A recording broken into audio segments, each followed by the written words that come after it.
नमस्कार दोस्तों, आप देख रहे हैं विद्यार्थी यूट्यूब चैनल। आइए हम लोग शुरू करते हैं कक्षा 10 पाठ 6 हिमालय से, जो महादेवी वर्मा द्वारा रचित है। आइए हम लोग देखते हैं।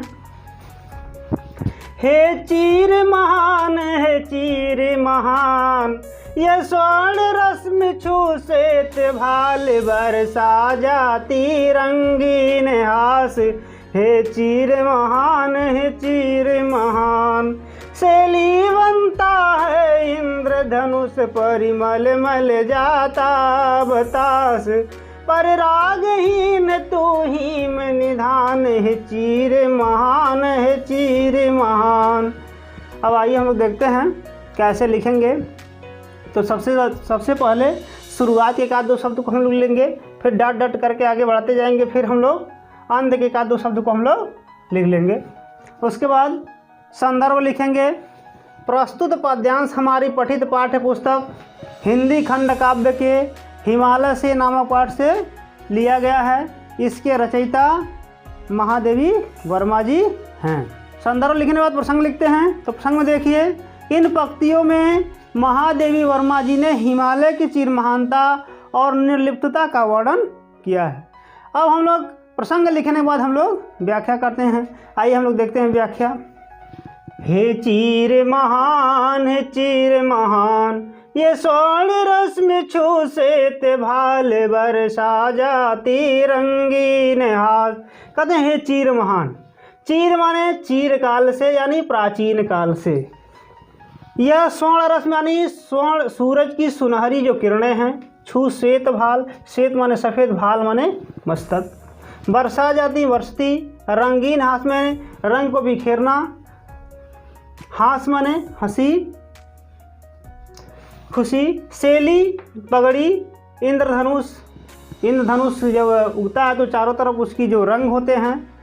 परिमल सुगंध, मल जाता बतास माने वायु, और मलमल माने उसके चंदन का जो लेप, यानी जो सुहावना जब सेहरापन जो होता है। पर रागहीन यानी रागहीन, हिम निदान, हिम से जो निधान यानी बर्फ यानी हिमालय।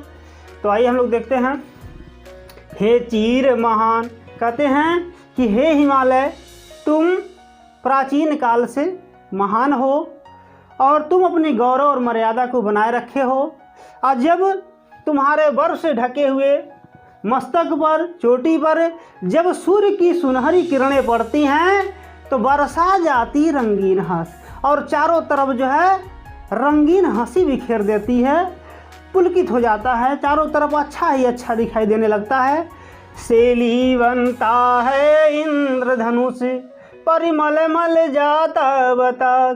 शैली बनता है इंद्रधनुष। कहते हैं जब सूर्य की सुनहरी किरणें जब उस चोटी पर पड़ती है, हिमालय पर पड़ता है, तो ऐसा लगता है कि हिमालय जो है इंद्रधनुष रूपी पगड़ी को बांध रखा है। परिमल मल जाता बतास, यानी कह रहे हैं कि जब हिमालय जो है पुष्पों के सुगंधित हवा जब चलती है तो ऐसा लगता है कि वह चंदन का लेप कर गई है हिमालय पर रागहीन तू हिमधान, इन चीज से, इन वस्तुओं से हिमालय क्या है, रागहीन है, जिससे इनकी रागहीनता के कारण क्या है, ये हिमालय महान है। अब देखिए, व्याख्या करने के बाद हम लोग काव्यगत सौंदर्य लिखते हैं। भाषा क्या है, सरल सुबोध खड़ी बोली, शैली चित्रात्मक भावात्मक, रस शांत, छंद अतुकांत मुक्त है, गुण इसमें माधुर्य, शब्द शक्ति लक्षणा, अलंकार रूपक पुनरुक्त प्रकाश, मानवीकरण। चलिए आगे हम लोग देखते हैं। नव में गर्वित झुकता नशीस पर अंक लिए हैं दीन छा रहे चीर महान, चीर महान। मन गल जाता नत विश्व देख तन सह लेता है कुलिस भार। कितने मृदु कितने कठिन प्राण है चीर महान, है चीर महान। देखिए इसमें सबसे पहले हम कैसे लिखेंगे। सबसे पहले शुरुआत का दो शब्द हम लोग लिख लेंगे, फिर डट डट करके आगे बढ़ाएंगे और फिर अंध के क्या दो शब्द को हम लोग लिख लेंगे। उसके बाद संदर्भ लिखेंगे। तो संदर्भ पूर्व की भांति है, जो पहले संदर्भ था वही है, तो पूर्वोक्त लिखा गया, इसलिए संदर्भ के बाद प्रसंग हम लोग लिखेंगे।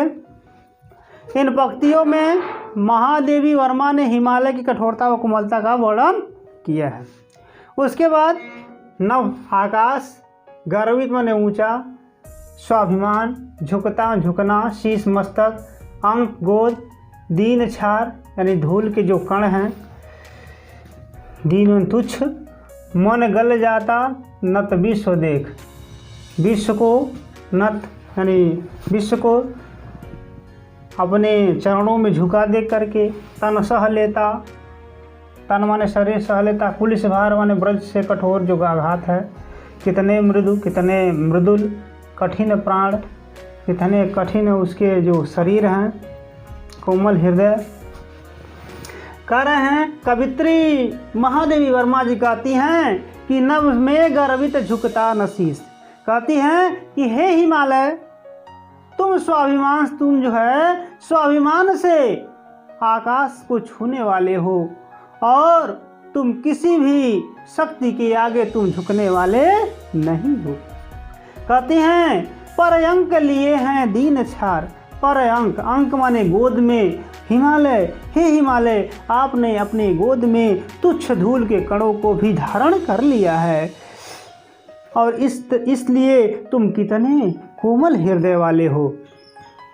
मन गल जाता नत विश्व देख, तन सह लेता है कुलिश भार, कितने मृदु कितने कठिन प्राण। मन गल जाता है नत विश्व देख, हे हिमालय विश्व के अपने चरणों में झुका देख करके तुम्हारा जो मन है, तुम्हारा जो हृदय है बहुत ही कोमल है, जो क्या होता है गल करके सरिताओं में प्रवाहित होने लगता है, नदियों में प्रवाहित होने लगता है। तन सह लेता है कुलिश भार, तन माने शरीर, सांप का शरीर यानी हे हिमालय तुम्हारा जो शरीर है ब्रज से भी, ब्रज के आघात को भी तू सह लेता है।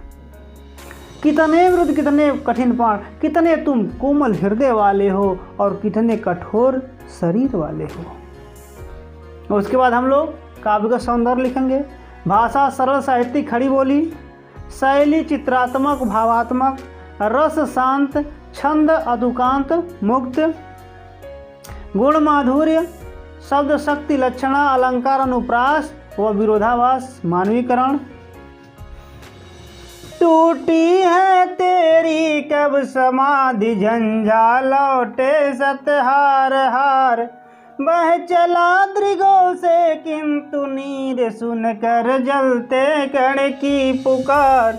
सुख में विरक्त दुख में समान है, चीर महान है चीर महान।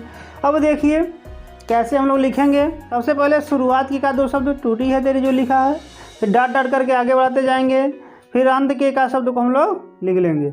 संदर्भ जो पहले संदर्भ है वही संदर्भ यहाँ भी है, तो पूर्वत प्रसंग। इन पंक्तियों में महादेवी वर्मा हिमालय की दृढ़ता और उनके हृदय की कोमलता का सुंदर वर्णन किया है। अब प्रसंग लिखने के बाद व्याख्या, आइए हम लोग व्याख्या शुरू करते हैं।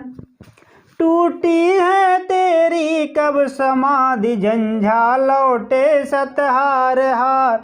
टूटी, टूट गई, कब समाधि, समाधि में समाधिस्थ अवस्था में, झंझा आधी तूफान, लौटे लौट जाना, सत सैकड़ों बार हार, हार मान करके, बह चला दृगो आंखों से नीर, सुनकर जलते कण कण की पुकार, सुख में विरक्त दुख में सुख और दुख में एक समान होना।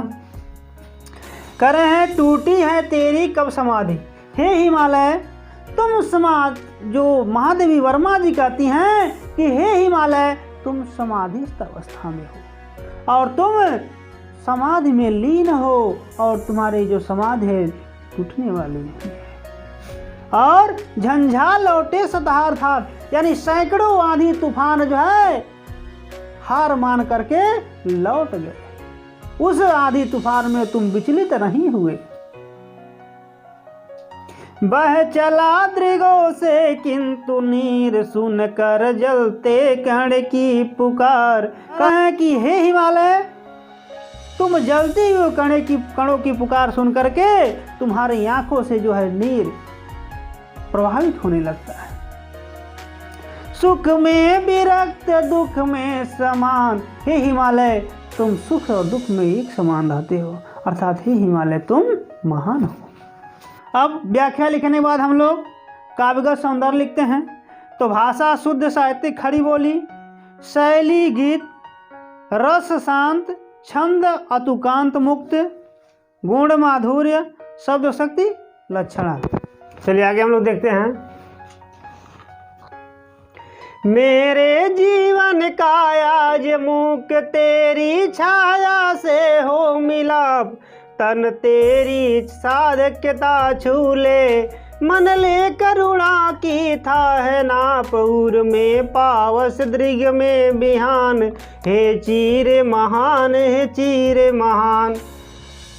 अब आइए हम लोग देखते हैं कैसे लिखना है। तो सबसे पहले शुरुआत के क्या दो शब्द हम लोग लिख लेंगे, फिर डट डट करके आगे हम लोग, फिर अंत के क्या दो शब्द को हम लोग लिख लेंगे। उसके बाद संदर्भ लिखेंगे।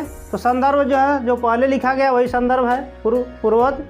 उसके बाद हम लोग प्रसंग लिखेंगे कि इन पंक्तियों में महादेवी वर्मा अपने जीवन को हिमालय के समान ढालना चाहती हैं। उसके बाद व्याख्या ही हम लोग शुरू करते हैं।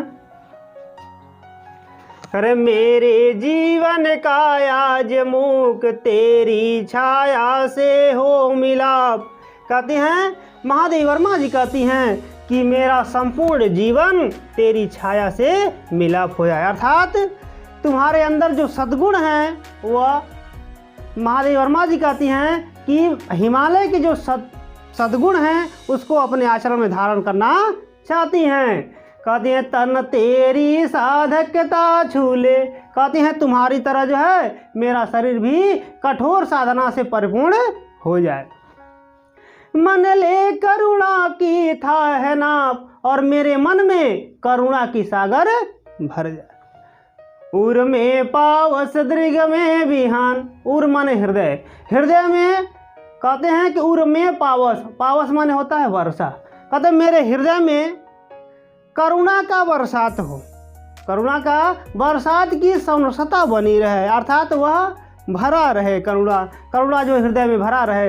दृग में बिहान, बिहान होता है प्रातः काल, यानी जगमगाना या तब प्रातः काल होता है। दृग में बिहान, दृग माने आँख, मेरी आँखों में जो है ज्ञान की ज्योति जगमगाती रहे। अब देखिए उसके बाद हम लोग व्याख्या लिखने के बाद काव्यगत सौंदर्य लिखते हैं। तो भाषा साहित्यिक खड़ी बोली, शैली भावात्मक गीत, रस शांत, गुण माधुर्य, शब्द शक्ति लक्षणा, छंद अतुकांत मुक्त, अलंकार अनुप्रास व मानवीकरण। धन्यवाद।